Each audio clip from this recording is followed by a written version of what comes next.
director del portal elmontonero.pe, Víctor Andrés Ponce, está con nosotros. Víctor Andrés, un gusto tenerte. Buenas, Jaime, ¿cómo estás? Este video que hemos explicado hace unos minutos resume lo que ustedes han llamado el principal logro, ¿no?, de la República en los últimos 25 años. ¿Es la mejor época que ha tenido el Perú, dices tú? ¿Del 90 a hoy, económicamente hablando? Sí. No solamente debemos hablar en términos económicos, sino en términos sociales y de inclusión, ¿no? Cuando, digamos, este modelo económico empieza a desarrollarse en los años 90 y se liquida el Estado empresario, el proteccionismo, los controles y regulaciones de la economía, la pobreza representaba alrededor del 60% del país, es decir, la mayoría de los peruanos eran pobres. El día de hoy, solo un quinto de peruanos son pobres, es decir, el 22%. Eso se ha producido en un cuarto de siglo, ¿no? En términos comparativos, es uno de los récords mundiales en reducción de pobreza. Solo los países asiáticos están por delante, ¿no? Entonces, ¿cómo se ha producido esto, no? Se ha producido en base a un modelo económico que ha tenido en la inversión privada uno de sus motores, es su motor principal. Es evidente que con el modelo económico que se instaura en el país en los años 90 hay una transformación en el país. Pero hoy, 25 años después, ¿cuáles son esos ajustes que el modelo requiere? Porque, claro, la izquierda siempre viene con sus deseos de volver al modelo estatista, pero el modelo liberal, la economía liberal, ¿qué ajustes crees tú que requiere para justamente entrar a una segunda etapa? Sí, antes una cosa, Jaime, nunca en la historia del Perú, desde nuestra fundación republicana, habíamos alcanzado estos niveles de inclusión social. Siempre el Perú había sido una sociedad criolla, opulenta, que concentraba la riqueza en algunas ciudades como Lima, Trujillo, Arequipa, y estaba rodeado por masas andinas excluidas sin voto y propiedad, donde la pobreza era mayoritaria. Eso ha cambiado radicalmente en el Perú. Eso es muy importante tenerlo en cuenta. En segundo lugar, en estos 25 años, si tuviéramos que tomar un examen, uno diría, el mercado, la inversión privada, los mercados populares y los empresarios han funcionado, han hecho su trabajo, han reducido pobreza. Pero ¿quién ha fracasado? Y aquí es donde la izquierda nos cuenta un relato, una leyenda. El que ha fracasado es el Estado. Es el Estado el que ha fracasado porque, por ejemplo, tenía los bolsillos llenos de dinero y no ha construido las carreteras suficientes para que la economía siga complejizándose, diversificándose, como algunos profesores de izquierda suelen argumentar. No se ha invertido lo suficiente en infraestructuras, no se ha invertido lo suficiente en energía, en internet. El Poder Judicial sigue siendo un lugar donde nadie quiere ingresar sus conflictos. Las instituciones, llámese la policía, la fiscalía, el Poder Judicial, no siguen ofreciendo seguridad. La educación sigue siendo mala. O sea que los ¿no? ajustes están básicamente orientados a una reforma del Estado. Así es. El Perú ¿Cómo se reforma el Estado, Víctor Andrés? Mira, todo el mundo habla de eso. Mira, el Perú necesita un nuevo Estado para que el crecimiento de los últimos 25 años continúe, ¿no?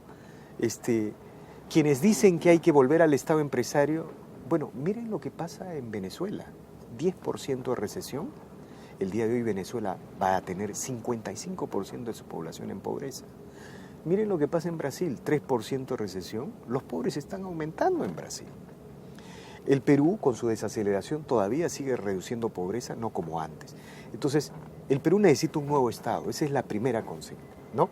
Ahora, el Perú para, digamos, construir un nuevo Estado necesita que el próximo jefe de Estado realice una especie de movilización institucional del Estado para su transformación. ¿Qué significa eso? Por ejemplo, si la policía, el Ministerio Público, el Poder Judicial, el sistema penitenciario coordinan, convergen hacia una política única para enfrentar la crisis de seguridad ciudadana, el Estado va a estar presente en la sociedad proveyendo seguridad ciudadana, ¿no? Si esta misma especie de movilización institucional encabezada por el jefe de Estado acuerda eliminar cancelar, suspender todas aquellas regulaciones, sobreregulaciones que significan trabas para la inversión privada, para la iniciativa individual, estaríamos viendo miles y millones de dólares empezando a ser invertidos. Ahora, ¿no? todo eso suena muy bien y creo que es acertado lo que dices. La pregunta ahora es, ¿cuál de los candidatos se acerca a esa gran reforma del Estado y a entrar a una segunda etapa del modelo federal? Mira, yo lo primero que veo en los candidatos es que hay un grupo de candidatos que no quieren modificar las vigas maestras del modelo económico, y eso es muy importante. Los que están arriba, digamos, Claro, punteando. y en esa perspectiva está Keiko Fujimori, está PPK, está García. ¿Verdad? Ninguno ha dicho tan claramente lo que tú No, estás afirmando. no, mira, Nadie porque- está dando en el bull de que el Estado es el que justamente se muerde la cola y le muerde la cola al país para que el modelo llegue hasta donde tiene que llegar. Mira, un solo ejemplo, ¿no? El sistema laboral en el Perú es uno de los más rígidos del mundo. Todos los informes, los rankings lo señalan. Y este sistema laboral produce informalidad, porque al margen de cómo esté la situación de la formalidad y la informalidad, el 80% de la masa laboral no tiene derechos sociales, porque las pequeñas empresas, que son las empresas que proveen la mayor cantidad de trabajo, no pueden pagar los costos laborales. Bueno, ninguno de los candidatos tiene una opinión clara sobre eso. No vamos a retomar tasas altas de crecimiento si es que no hay una reforma laboral, por ejemplo. Y eso es un tema del Estado, es un tema del Parlamento, es un tema de los políticos, ¿no? O sea, el Estado y la política han sido las grandes rémoras del crecimiento. Y, digamos, como ahora la economía empieza a desacelerarse, uno, por la caída de los precios internacionales, pero principalmente porque hay un viejo Estado, un Estado del siglo pasado, de los siglos pasados, los estatistas empiezan a sacar del sarcófago esas viejas recetas que están fracasando en Venezuela, Brasil, y han fracasado aquí en el Perú con el velasquismo, ¿no? ¿Qué pasa si el Estado no se reforma como tú planteas que debe reformarse y como creo que el sentido común manda que debe reformarse? Bueno, en ese caso vamos a perder el impulso económico y social de los últimos 25 años.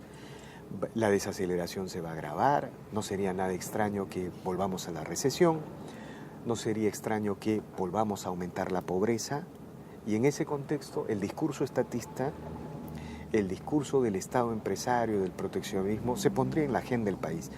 Ayer leí un artículo del profesor Sinesio López en la que él dice que si la desaceleración se agrava, la polarización social se va a profundizar. Dice la polarización social se agrava, bueno, la izquierda va a tener oportunidad política. Ese es el razonamiento de la izquierda con respecto a la economía, Claro. ¿no? Ellos quieren desaceleración, polarización social para ver si en ese escenario la izquierda, digamos, resucita estas propuestas estatistas y tiene mayor audiencia entre la gente. Es decir, la facción antes que la nación. Gracias, Víctor Andrés. Gracias, Jaime.